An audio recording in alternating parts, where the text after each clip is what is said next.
ఇప్పుడు మనం కాకినాడ జిల్లా ప్రతిపాడు నియోజకవర్గం నగర పంచాయతీ ఏలేశ్వరం 20 వార్డులో ఉన్నాం. అయితే ఈ యొక్క 20 వార్డులో గత 6 రోజుల క్రితం ఈ 2 పూరిళ్ళు 2 కుటుంబాలకు సంబంధించి తండ్రి కొడుకుల 2 కుటుంబాలకు సంబంధించి పూరిళ్ళు దగ్ధమైన ఘటన దగ్గర నుంచి ఇప్పటి వరకు మనం ప్రతిరోజు చారిటీ ఎవరైతే చేస్తున్నారో వాళ్ళని చూపించడం జరుగుతుంది. అయితే ఈ కోవలో ఈరోజు ఎన్ఆర్ఐ శశి యాదవ్ ఇక్కడికి రావడం జరిగింది. ఆయనకి తోచిన విధంగా వీరికి ధనాన్ని అలాగే 2 మూటల బియ్యాన్ని నిత్యావసర సరుకుల్ని ఇవ్వడం జరిగింది. అయితే దీనికి సంబంధించి బాధితులు ఏమని తెలిపారు ఏంటనేది శశి యాదవ్ గారిని అడిగి తెలుసుకుందాం. చెప్పండి, అసలు ఈరోజు ఈ యొక్క కార్యక్రమం చేయడానికి గల కారణం? ఒకటి ఏంటంటే ఫస్ట్గా అందరికీ నమస్కారం, మీకు కూడా నమస్కారం అండి. ఈరోజు ఇలాంటి సంఘటనలు రావడం అనేది చాలా చాలా సాడ్ అని బాధాకరం అని చెప్తున్నాను. ఎందుకంటే ఇక్కడ ఉన్న స్థలమే చాలా చిన్నగా ఉంది, దాంతోపాటు పైన హై యాంటీనా వైర్స్ కూడా వెళ్తున్నాయి. ఇక్కడ ఇటువంటి లేకుండా ఫ్యూచర్లో ఒకవేళ ఇటువంటి ఏమైనా సిచ్యువేషన్స్ ఉంటే దానికి ప్రొటెక్షన్గా ఏమైనా చేస్తే బాగుంటుంది. ఈరోజు తెలిసింది కాబట్టి మేము రావడం జరిగింది, మాకు తోచిన సాయం చేస్తున్నాము. అలాగే ప్రభుత్వంలో ఉన్న వాళ్ళు కూడా, అలాగే ఇక్కడ ఉన్న దగ్గరున్న దాతలు కూడా ఎవరైనా ముందుకు వచ్చి కొంత ఆదుకుంటే బాగుంటుంది. వాళ్ళు అన్నం వండుకొని అన్నం తినేద్దాము అని అనుకునే టైంలో ఇలా జరిగిందంట. చాలా బాధాకరంగా ఉంది చూడడానికి వాళ్ళ పరిస్థితి కూడా. సో ఇప్పుడు వాళ్ళు ఇలాంటి సిచ్యువేషన్లో ఇక్కడిక్కడే ఉంటున్నారు. ఎక్కడ ఉంటున్నారమ్మా అంటే పక్కనే ఉంటున్నారు. సో తొందరగా కొంత ఆర్థిక సాయం, అలాగే వీళ్ళకి ఉండడానికి కొంచెం స్థలం ఇమీడియట్గా ఏర్పాటు చేస్తే బాగుంటుంది అని అనుకుంటున్నాను. సో మా సైడ్ నుంచి కూడా మేము కూడా ఒక సోషల్ సర్వీస్ ఆర్గనైజేషన్ తరఫున ఎంతో కొంత చేద్దామని చెప్పి అనుకుంటున్నాము. అంటే గతం నుండి కూడా మీరు ఇక్కడ ప్రతిపాడు నియోజకవర్గంలో ఎక్కడ ఏం జరిగినా కూడా స్పందిస్తున్నారు. ఒకసారి అయితే మా అధికార న్యూస్లో కూడా చూపించడం జరిగింది. అలాగే రౌతులపూడి, శంఖవరం ఈ మండలాల్లో కూడా అగ్ని ప్రమాదాలు జరిగినప్పుడు చేశారు. అంటే వీరికి ఎటువంటి మనోధైర్యాన్ని అందిస్తున్నారు? నేను ఒకటే చెప్తున్నామా, మీరు ఏమీ బాధపడకండి. మీకు ఈరోజు మీకు ఇలా జరగడం బట్టి చాలామంది స్పందిస్తూ వస్తున్నారు. నాకు తెలిసిన వాళ్ళని కూడా నేను కొంతవరకు తీసుకొని వస్తాను ఇక్కడికి.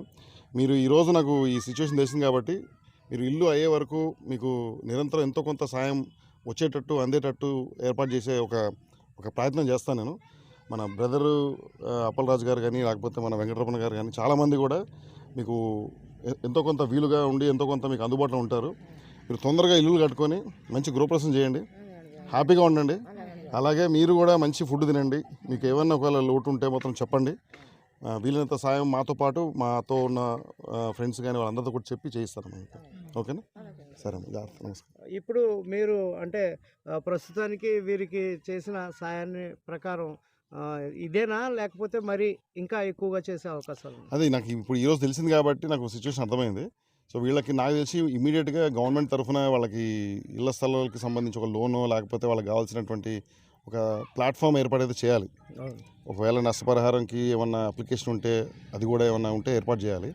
సో వీళ్ళకి రెగ్యులర్గా ఎంతో కొంత వీళ్ళకి సంబంధించి నిత్యావసర సరుకులు కానీ, బియ్యం కానీ అట్లాంటివి ఏమైనా ఉంటే కూడా ఏర్పాటు చేయడానికి చూస్తున్నాము. ఈరోజు ఫస్ట్ టైం నాకు తెలిసింది కాబట్టి జస్ట్ ఈరోజు కొంత రైస్, కొంత ఆర్థిక సాయం చేయడం జరిగింది. ఒక నెల రోజుల్లో మళ్ళీ వచ్చి ఒకసారి చూసి ఇంకా వాళ్ళకి ఎటువంటి సాయం కావాలో చూసి మళ్ళీ చేస్తామని అంటున్నాను.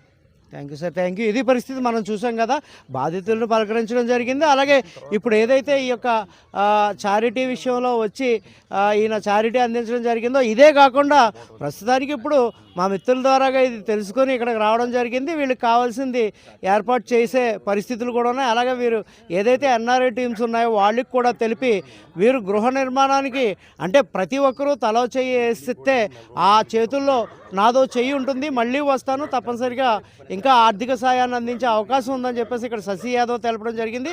ఏదేమైనప్పటికీ ఇప్పటికే ఈ యొక్క సంఘటనకు సంబంధించి అనేక మంది చాలామంది ఇక్కడికి వచ్చి చారిటీని అందించడం జరిగింది. వీరు అందించిన చారిటీ ఒకరికొకరుగా తెలుసుకొని ప్రస్తుతానికి వీరికైతే మద్దతు అయితే బాగానే లభిస్తుంది. కానీ వీరు 2 ఇళ్ళు ఏవైతే ఉన్నాయో 2 కుటుంబాలకు సంబంధించి అవి నిర్మాణానికి అటు ప్రభుత్వం అలాగే కొన్ని చారిటీ సంస్థలు కూడా ముందడుగేయాలని చెప్పేసి ఇక్కడ శశి యాదవ్ తెలపడం జరిగింది. అలాగే మరొక 20 రోజుల్లో ఇక్కడికి వచ్చి మరింత సాయాన్ని అందించే ప్రయత్నం చేస్తాను, అలాగే మా ఎన్ఆర్ఐ టీమ్స్ కూడా తెలుపుతానని చెప్పేసి ఇక్కడ శశి యాదవ్ వారికి హామీ ఇవ్వడం జరిగింది. Thank you very much. Camera Sashi వెంకటేష్తో అధికార న్యూస్.